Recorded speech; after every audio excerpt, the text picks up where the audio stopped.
What is up, cool kids? I'm Cool Trainer Gavin, and I'm a little salty. See, my update video, I've been home for, what is today, the 11th? I've been home for 2 weeks now at this point, and I think pretty much, maybe not the night I got home, but at least within a couple days of when I got home, I wanted to, record my full thoughts on the Let's Go Pikachu and Let's Go Eevee release trailer and all that good stuff, and some of the stuff that came out shortly afterward about the game. So I did. I recorded it, rendered it, uploaded it, and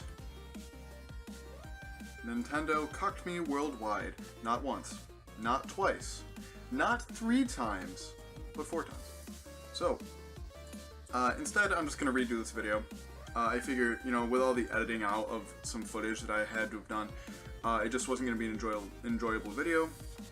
So I figured I'm just going to go through, pick out the important parts of the trailer, things that I think were cool, and then talk about some things afterward as well. Hopefully it should be a little shorter than the original one too. So, we see some cool shots of, a guy riding his bike, following a Pikachu. Funny story. One of my friends, when Pokemon Go first came out, he didn't play Pokemon Go at all. I still don't think he ever downloaded it for himself. But he made a bunch of money when it first came out, because he rode his bike all the time. So what people would do is he would charge people money to, he would charge people money and have them give him their English. Sorry, it's almost 1 a.m. and I have to work at 10 a.m. tomorrow. Whoops. But he would get money and people's Pokemon Go account information, and he would ride his bike and spin Pokestops and hatch eggs and all that good stuff. That was before they patched it, so riding on a bike was too fast. So after that, his business sharply declined. But just a fun little Pokemon Go anecdote that I have. We've got some cool, simulated effects very clearly, because Pikachu don't just run around in real life. So we see some cool shenanigans going on. Pikachu's in the house now. Just have mice in your house, I guess. Pikachu jumps into the TV, which I think is kind of cool. I will play this part, because I think it's pretty neat. So first of all, the graphics look fantastic. I've been playing my Switch a lot lately, and there are some games that sort of... I'm going to take my glasses off because the glare kind of bugs me. There are some games that just don't handle the Switch well. I think, the game I've been playing a lot lately is Xenoblade Chronicles 2. Great game if you've got 1,000 hours to throw at a game. Highly recommend. But that game is not well optimized for the Switch.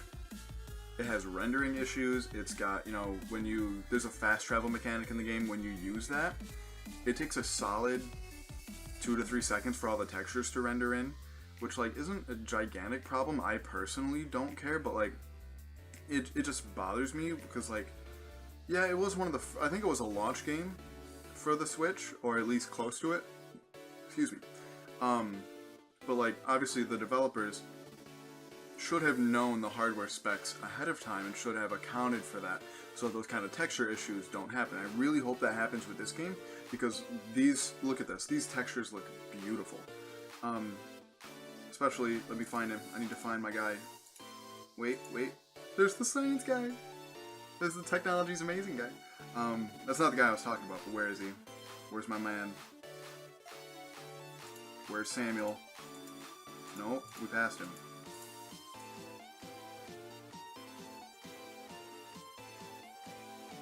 Samuel, where are you? I think you're around here. See, look at that. That's just beautiful. I mean, yes, the girl's pretty. It's a little too anime. Her eyes are too big. Anywho, where is he? There he is. Gavin, focus. Sorry, live editing. Look at him. He doesn't look too bad for someone who's got to be 90 by this point. I think he was in his probably 60s when Red and Blue came out. He's got to be pushing at least 80. But look at him, only a couple smile wrinkles. What a happy old scientist. I love everything they've done with this place. I wish that, I don't know if I doubt that's real Japanese, but I'd love to know what it says. It doesn't look like real Japanese, it just looks like fake cartoon Japanese. I don't know. If anybody reads Japanese, let me know.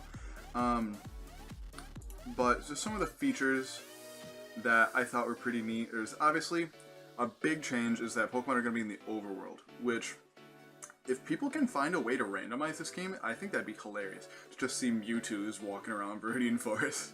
Or even if the, overworld sprites would do that. I don't know. Maybe it would still look like a Pidgey, but when you encounter it, it'd be something else. I don't know. But I really, really like that. It makes it, I'm gonna lead with this now, that this is not supposed to be a game for people who want a hard game. Nor is it something that, and to that effect, it's not something, because I heard people complain that, how are you supposed to Nuzlocke this game? You can pick what Pokemon you want. I'm like, don't Nuzlocke it then. Just play it like it's meant to be played. This is not a game meant for people who want a challenge. It just isn't. But I'm sure you can find creative ways to do Nuzlocks, even still. I'll probably try one eventually. Maybe just walking on into a route with, my eyes closed or something like that would probably be the best way to do it, to be honest. But, anywho, small tangent. But, overworld sprites, I think is really cool. It takes a lot of the randomness out. But it also kind of makes it weird for grinding, which I'll get to in a little bit. Let's keep moving. Pokemon, capture mechanics are pretty much the same as Pokemon Go using the Joy-Con. That's old news at this point. I'm not going to harp on that anymore. I have to say, I'm overall not a huge fan of it. Just because, it takes away, probably, in my opinion, 75% of the battles in the game are wild Pokemon battles. At least over 50. Between 50 and 75 somewhere. And it just, in my opinion, it takes a little bit away from the game. But like I said, this game is not geared for people who want a challenge. This game is geared toward people who like Pokemon Go, who have not played Pokemon in a long time, to get them back onto the consoles. I have a couple friends who are, they're married, they have a house, both of them are over 30, but they love Pokemon Go. It gets them outside, gets them walking around and doing something, and I could easily see them getting this game, just because of how much they love Pokemon Go. And because of that, if they've already got a Switch, when Gen 8 or the next Pokemon game that comes out after this comes out, there might be why not, $60, what's the big deal? Or even 50, however much the Gen 8 game ends up being. I could easily see them buying that game because they already have the Switch and they like Pokemon. So, general Pokemon Go capture mechanics, same thing. Co-op mode. You can do in-person co-op mode, which I plan on having a lot of fun with. I'll talk about more about that at a later time, but I have a specific Let's Play in mind for myself and a friend of mine. It looks really fun, although I don't think it's been too many details have been given out about it. I actually don't really know, because clearly, they don't have a Pikachu or an Eevee on their person. And it looks like they just use the Pokemon in your party to do double battles. And it shows, two people walking around the bottom of Mount Moon, which also looks really dope. Shows two people, they can both throw the Pokeballs. Shows a 2v1 battle here with Pikachu and Bulbasaur versus a Venonat, which I think is a little busted, but it's whatever. I have a lot of words about this. So, when I first saw it, I'm like, that's actually really cool. And objectively, it really is, because it's basically a Joy-Con, a Pokewalker from Heart Gold and Soul Silver, and the Pokemon Go Plus, the little watch thing, all combined into one. Which I think is super, super cool, because later it shows that you can, load your Pokemon onto it, and you can take them out for a walk with you. I don't know if this gets experience for your Pokemon or what it does, but it does. It must do something. Otherwise, there wouldn't be a point to it. Which I think is really cool. They haven't done anything like that since Gen 4. However, a couple days after the full trailer dropped, they did a Nintendo Treehouse where they featured this in like this game in a 45-minute long thing. Which I'll talk more about that later, but since we're talking about the Pokeball, I'll talk about that now. Basically, this is the only way to get Mew, is if you buy one of these.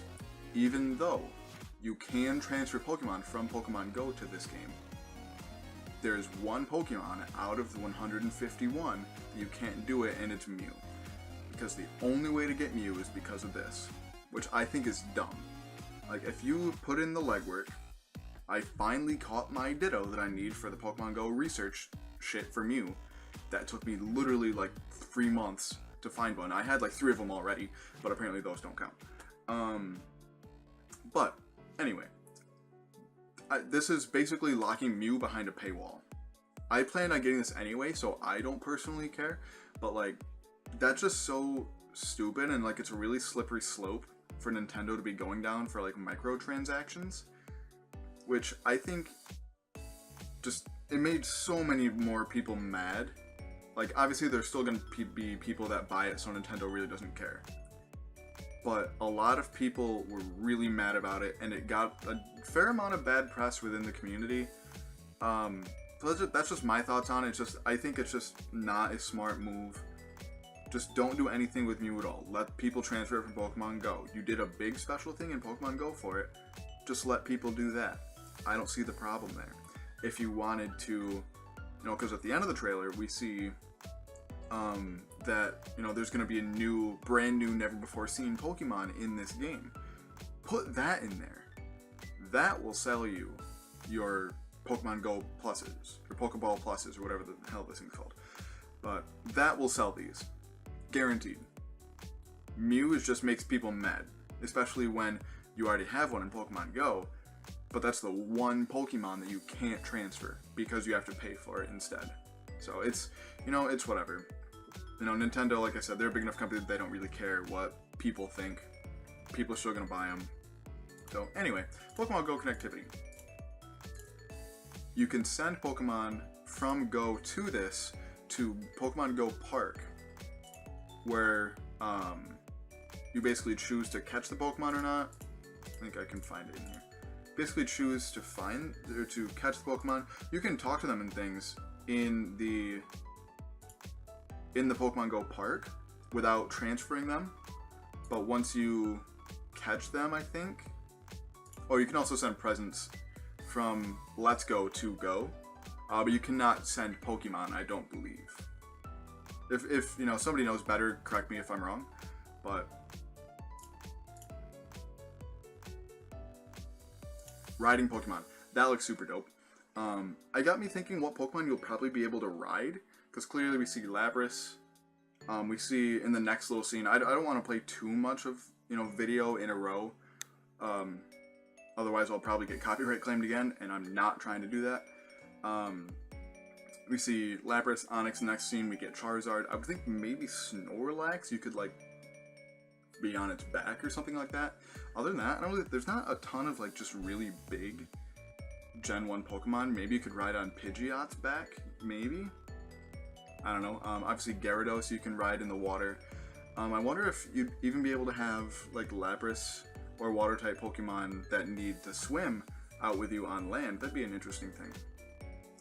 But I love this. This is the first time we've had riding or following Pokemon since Gen 4, again with Heart Gold, Soul Silver, and people have been dying to have that back. So, good on you, Nintendo. It took you way too long, but we see the story does not appear to be changed too much, because we see there's a quick image of a battle with Team Rocket, so the story appears to be basically the same.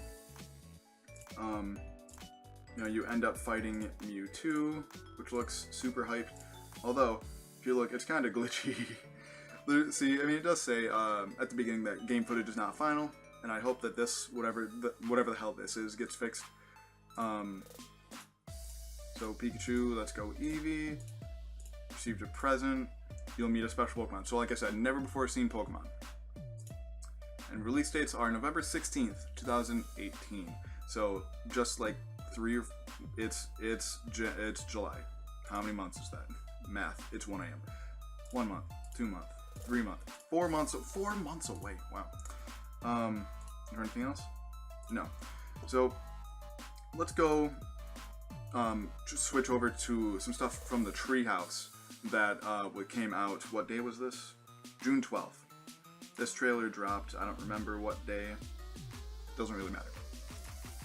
This came out on June 12th. So first we see right here, Pikachu learns Double Kick by level up at level 9. This is something that they did to, I'm sure, make it a little easier to fight Brock, because obviously if you have a Pikachu, it's going to be quite hard. We did see earlier, I'm not going to go through this whole thing because it's literally 50 minutes long, but they did change some encounter tables. You can now catch Oddish and Bellsprout. They're version exclusives, but you can catch one or the other in Viridian Forest, so you can get a grass type before you fight Brock. I'm sure they also probably teach Eevee Double Kick, probably, by level up somewhere around this too, just to help out with that. But I think probably the most important thing that comes from this is these right here. And there's a specific reason why I have it on this. Because if you look at these stats, these are not the stats of a normal Pikachu. Let's take a look at the Pokemon Calculator. So here, we have a normal Pikachu, level 9. This Pikachu is Lonely Nature, which is attack up, defense down, which both of these are as well. So these are the stats of a normal Pikachu. So if you look, its HP is 29. Over here, 28. 25, and I'll just go around 14, or 25, 14, 22, 19, 30. Over here it goes 18, 12, 16, 16, 23.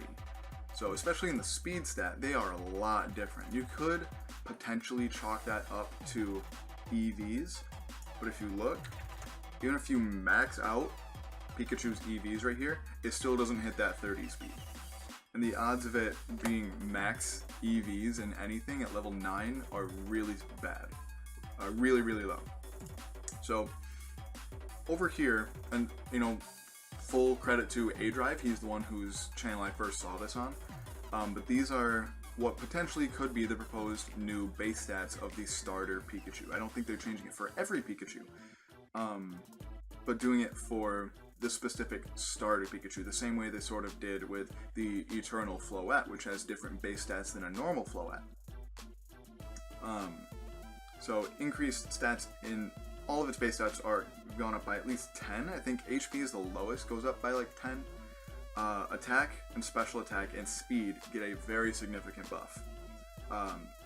Each attack stat goes up by 30, and speed goes up by 45. No, I'm sorry, 35. And the defenses each go up by 10 as well. Defense goes up by 10, special defense goes up by 15. So I can't imagine they would do this for Pikachu and not Eevee. I definitely was going to pick Let's Go Pikachu just because Pikachu is better than Eevee, like for pretty much all the game, because you're basically gonna be stuck with this Pokemon for the entire game, unless you just want to be like me and Pokemon Yellow and just box your Pikachu almost immediately. But if you're gonna be stuck with this Pokemon the entire game, I think they kind of figured that Pikachu's a really bad Pokemon, and Eevee are bad Pokemon to have from like the second or third gym onward, without being able to evolve, because you cannot evolve the starter Pikachu or the starter Eevee. So I figured they probably should give it a buff. So hopefully Eevee has a comparative boost, because we see how many base points did that boost. I didn't do this part ahead of time, so 10 plus 30 plus math, 10 plus 30 plus 15 plus 35. So 130 points to its base stat total. Let's look at Eevee. So I would imagine they would give maybe 20 points to every stat in Eevee. Maybe not special attack, maybe 10 to special attack. But just because Eevee's very well rounded for a Pokemon. So I think probably giving, maybe 30 to HP, 20 to attack, defense, special defense, and speed, and then 10 to special attack. I could see them doing that.